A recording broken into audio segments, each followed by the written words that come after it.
Hi Giancarlo. Gian Gabriele. Gian Gabriele, tell us. Gian space Gabriele, 2 words. Why do you have that name, Gian Gabriele? Why? Yeah. I don't know. You Ask don't- my parents. You never ask? No, because I have a very short last name, Ori, O-R-I. Yeah. So probably my parents, put longer name. Even my father used to have a large name, Angelo Silvio, and my brother Pier Damiano. Okay, and my son is Guglielmo, my daughter Maria Vittoria. Okay. And what about your parents? Talking about your parents, what did they do in their life? My father was a journalist. He has been a journalist since the beginning, during the Second World War, and then, but it lasted just a few months, because then he became partisan, and so he went to the mountains, to fight, the Nazi and the fascist, and but then when the war finished, he started to went back, to work on a newspaper, and been a journalist, and he ended his career in the RAI, that is the national broadcast. At the time it was probably the only one. No, there was already other company. What did you learn from your father? Wow. It's very personal, but I learned working like an L. Working as much as possible. To be committed with your work, and to believe in your work, and to accept diversities. And I think it's enough.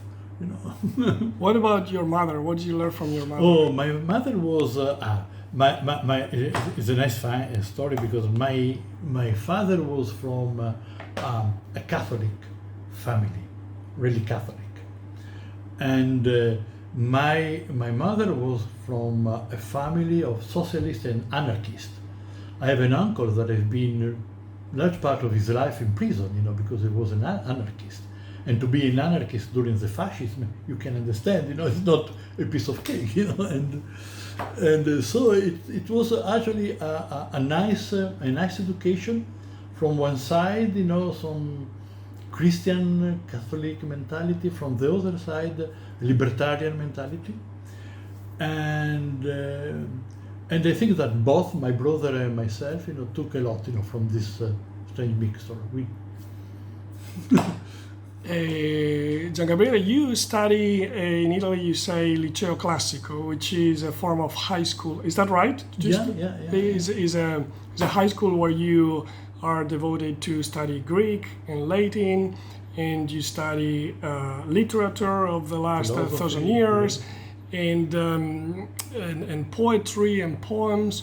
In which sense this education help you with earth sciences? 100%, I think. I'm not only with earth science, I love Russian scientists of the last centuries, basically. They were broad. Think about Vernadsky. Vernadsky is the one that invented the term biosphere.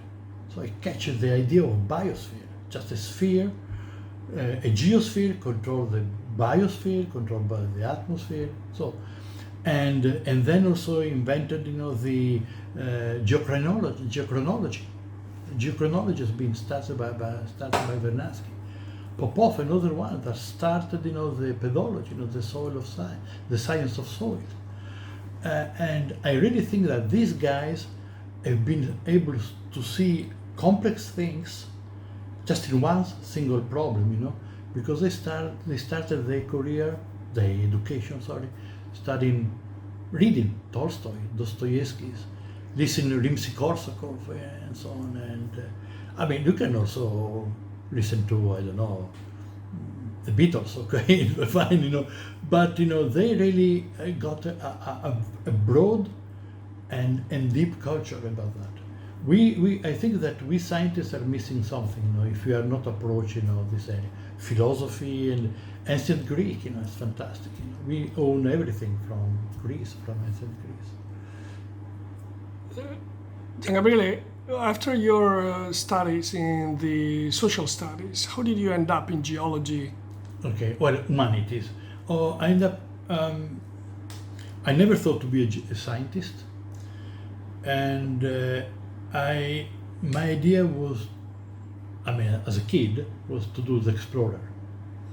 Okay, I want to explore. I want to go in the jungle. I want to go in the desert, and I thought many things. To become a travel agent in Africa, or to become a chopper pilot. But it was too expensive. and I tried also to get money from. At that time, there was the construction of the pipeline, through Alaska, and it was very good. Blue collar worker was very well paid, or to do the truck driver between Milano and Kabul. That was pretty well paid as well.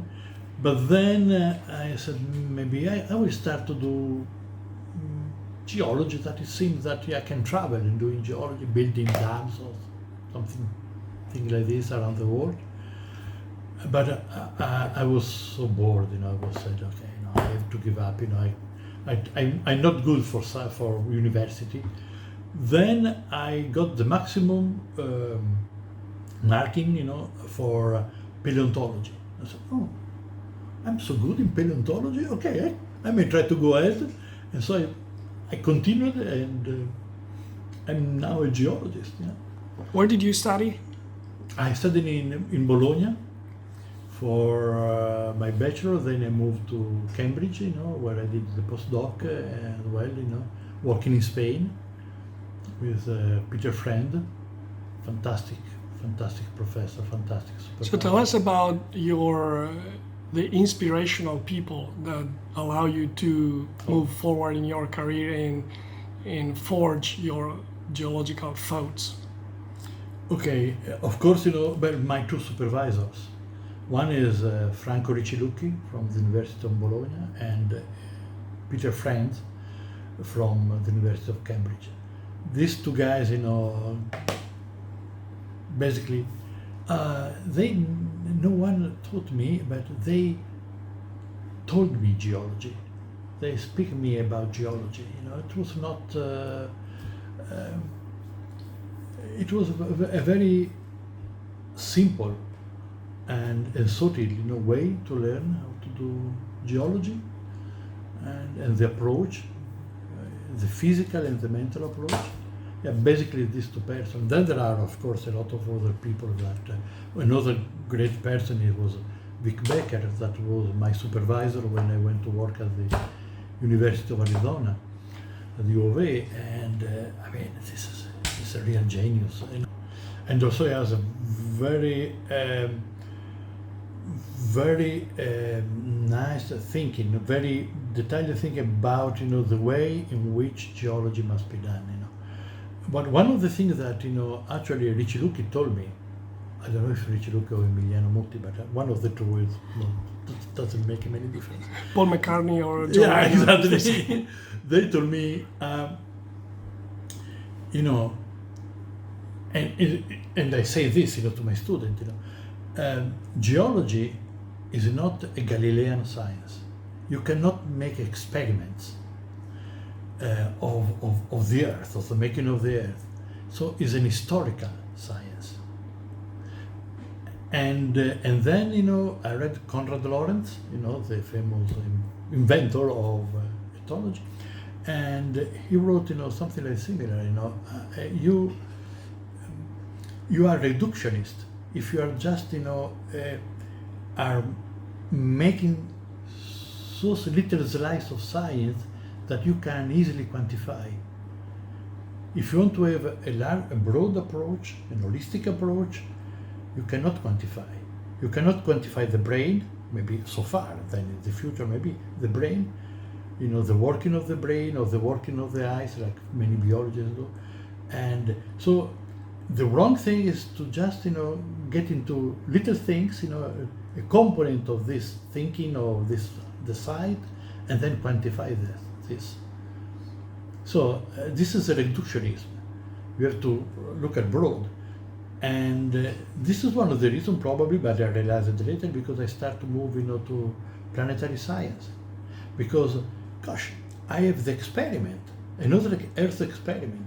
We have the experiment of the Earth, then the experiment of Mars, of Venus, of Mercury, just a stone, cooked stone, but it's fine, So this is the only way to apply some Galilean concept to geology, looking at the other experiment, because our experiment is the entire planet. And this is James Lovelock, that told us with his Gaia hypothesis, clearly. Your path from studying geology in Bologna, discovering you were a good paleontologist, then stepping into the petroleum systems, and then finally working with exobiology or geology of other planets. What is the chronology? Is that right, or how did you move? That is right. There are no many differences actually, because I started, very young, to explore for uranium, and then I went to the university with a tenured position, and I started to do scientific work, but applying this also to oil exploration. And then I went to work on planetary exploration. But there is always a way exploration, the thing that I tried to do when I was a kid, explore. And also that put together a sense of discovery. I was a young scientist, a young geologist when in the 70s and 80s, and there was everything to do. Physics analysis was at the very infancy. So every time that we use looking at an outcrops or looking at a basin, a sedimentary basin, there was a continuous, discovery of new things, not yet described. It was fantastic. But by the 90s, many things has been done. And people, I was in Italy at that time, the University of Bologna, and said, okay, I have to move to another field, planetary geologist. Then I went to the University of Arizona to do that. I had another experience in US because I worked for the US Geological Survey in Denver. Great experience, great field geologist, actually, fantastic. And then I got, fortunately, Vic Baker as supervisor, and that introduced me in the planetary geology. Then I heard that they were opening a new faculty of science with geology, a brand new geology department, here in Pescara, in the middle of nowhere, basically. So I went back to Italy. I just phoned the rector, said, okay, do you have a position for me? So I fly there, I gave, my CV and whatever, then I flew back, to Arizona. And after 4 days, I got a phone call. Okay, we are going to hire you. Fantastic. So I went here and I work in here since 30 years. So my career has been done here. A question related to your career, the path of your career. Was that something that, in a way, you program? I ask you this question because today students, they are told to plan in advance, which was something that it was not taught years ago. Yeah, no, I never planned, never. If you put your career in comparison with the new careers of your students, what do you think you can suggest them? Can you suggest them anything based on your previous experience, or we're in a completely different world where No. The thing that, work, and then work again, okay? And only that, and of course, for geologists, visit many outcrops, and travel a lot. Gian Gabriele, what is the status of geology in Italy? Pretty good, I think. I think that there are very good youngsters there, and they are moving abroad, but they also stay there. And the fact that they move abroad means they are good. So we as the university produce good students, I think. And also the quality of the geology in Italy is improved. It was not bad, even in the 70s, But now I think I'm very happy to be here, and I'm glad you say that. Sometimes looking at the international geological community, I personally feel that we are in a crisis, in an existential crisis. We don't really know where to go. And so I would like to talk with you and listen to your thoughts about this, if you perceive this.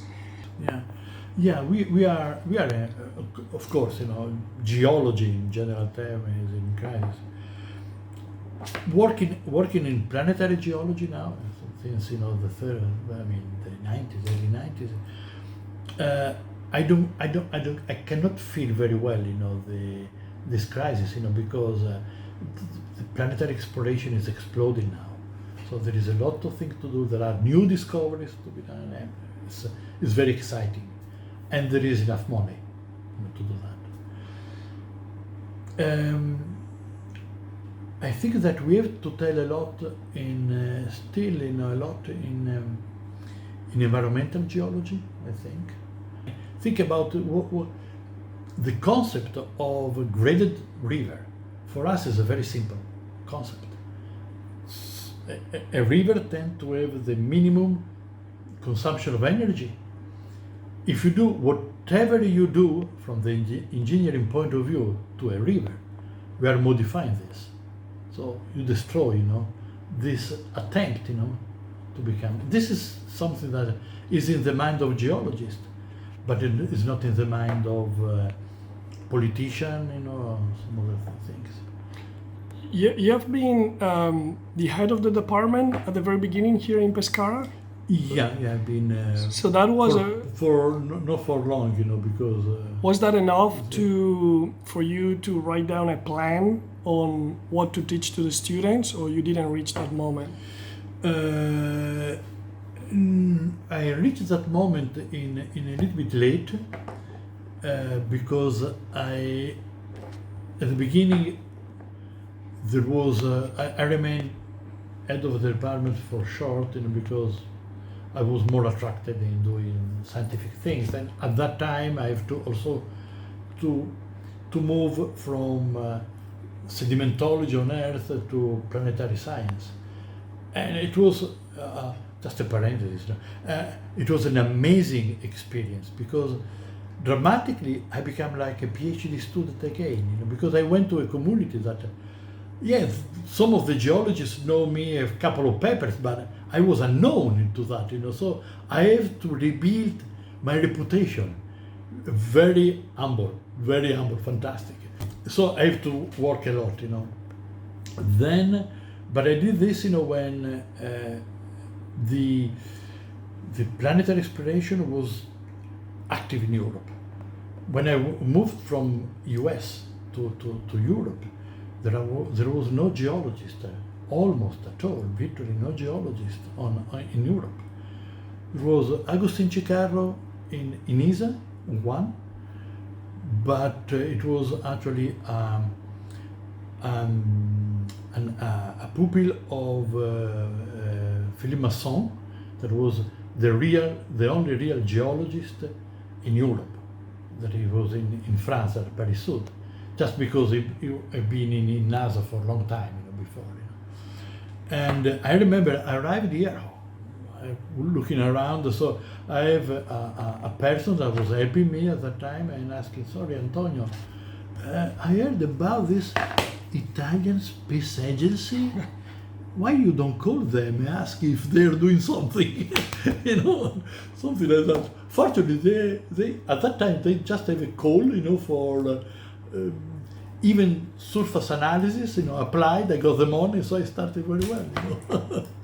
But it was a major change. So when I started, you know, this activity, and when the number of geologists was enough and whatever, you know, I started to create a planetary science course, master course, laurea magistrale in Italian. That was actually the first is still the first in Italy, and one of the first in Europe. And I was curious to understand which were the pillars on which you base your course. I mean, you have to decide the disciplines and what technically to teach to the students, but what about philosophically?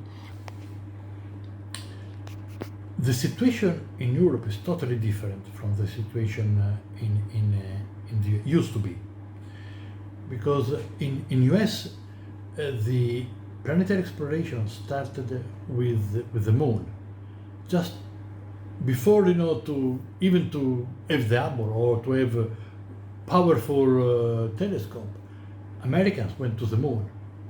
So the concept of walking on a place and looking at the place, you know, and doing the work of a geologist was already embedded in the very early program of NASA program.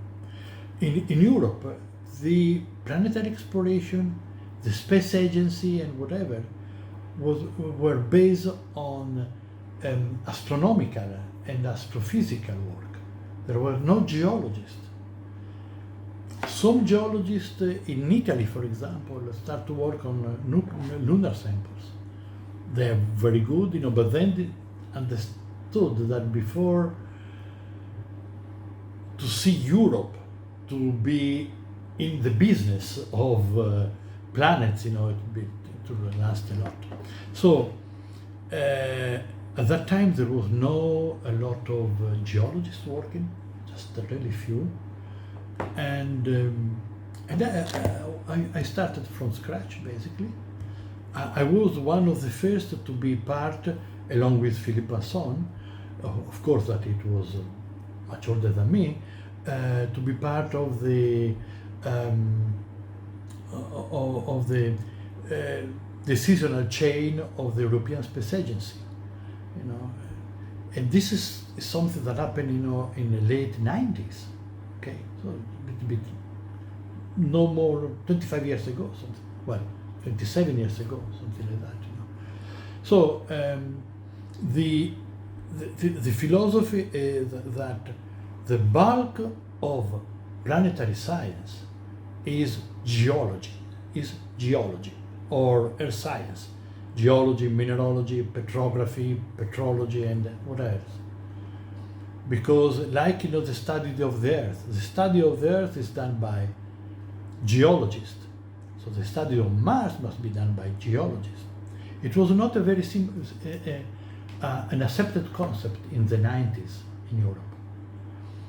So, and even now, you know, this is the bulk of our course, you know, geological things. Then, of course, we have astrophysics, astrobiology, and other material, you know. But, you know, we are geologists. What was in the US when you work in Arizona and in Colorado that you couldn't find here in Italy, and vice versa? Working in US is very nice, and mostly the most important thing is that if you value, they get back for this value. Something that doesn't happen in Italy, but also in Europe in some way. Now the things are different. The entire Europe is much more similar to the US than 40 years ago, because I'm talking about 40 years ago, you know, or 30 years ago. It was the flexibility, first of all, the sense that when something is worth to be tried, you have to try. I'm clear, English is clear, you know. And this is not only in science, but in the life. in the nation itself. The entire nation thinks that there is something worth to do. Okay, we do, regardless, the consequences, because this must be done. And of course, this is at a different level, national level and personal level. And I think that this is the best gift that can give you US. What do you have in Italy that you don't have in the US? Okay, is the culture. My son is architect, and he worked in US, so in New York or in Berlin, but he said, the problem that when you grow up in Italy, you are the beauty. So there is not for the other beauty is a concept. For Italians, maybe even Spanish, French, but I'm Italian. For the Italians, is something that permeates your life. It's not a concept. It's your life. And I miss this. I would like to know if you ever ask yourself where your questions come from. What is the very first seed that grabs your curiosity? Yeah, exactly. It's curiosity. And curiosity is just a serendipity. It's nothing that you can program. And this is curiosity. Science is a Darwinian process, You attempt many things. Once it's going well, and you got there, and then you diverge, and you attempt several other subject item, and two are going, and so you go ahead in this way. So basically, it's curiosity. Cannot be any other. Ever left a problem unsolved? Wow. Yeah. There are so many things that I would like to do and that I'm not able to. How do you feel when you leave a problem unsolved? Nervous. In this moment, I spent several expeditions and several hours of work with satellite imagery on Saharan paleo rivers. And this is totally unsolved because, first of all, now most of them are unreachable due to the security reason. And this is unsolved not because I'm lazy, but because I can't go there. And this is something that really makes me sad. I will, before, even because I don't want to die in my bed, I want to die doing some work in science, flying in a dirty plane or something like that, okay? So I will try to do, I have still, 10, 15 years, possible activities. I'm a field geologist, I remain a field geologist, even if I go to Mars, yeah. What was the most important event in your life, professionally and personally? Well, both, I said my marriage, definitely, yeah. It's the most important, that influences my life and consequently my work. Without that family, I was not able even to think, to do what I did. Yeah. How did you manage all of your activities in your personal life with your family? I never thought a lot, of what of the influence that my work has on my family, because I always thought, that if I'm working hard, I see my kids, to do your dad, like I did with my dad. Their dad is working hard. It's positive, and they are great worker, basically, very strong worker. Gian Gabriele, any regrets? Full of regret. I think I have a very dense life. I got a very dense life, so it's dense of regret. Yeah, definitely. What would you like to be your legacy, your professional legacy? No, I don't think that I will give a legacy. I hope that my student, I have many students now around the world, my students are thinking of me like I'm thinking of my master or my mentors. And this is probably the best legacy. A guy from Cameroon sent me an email, you changed my life. This is enough.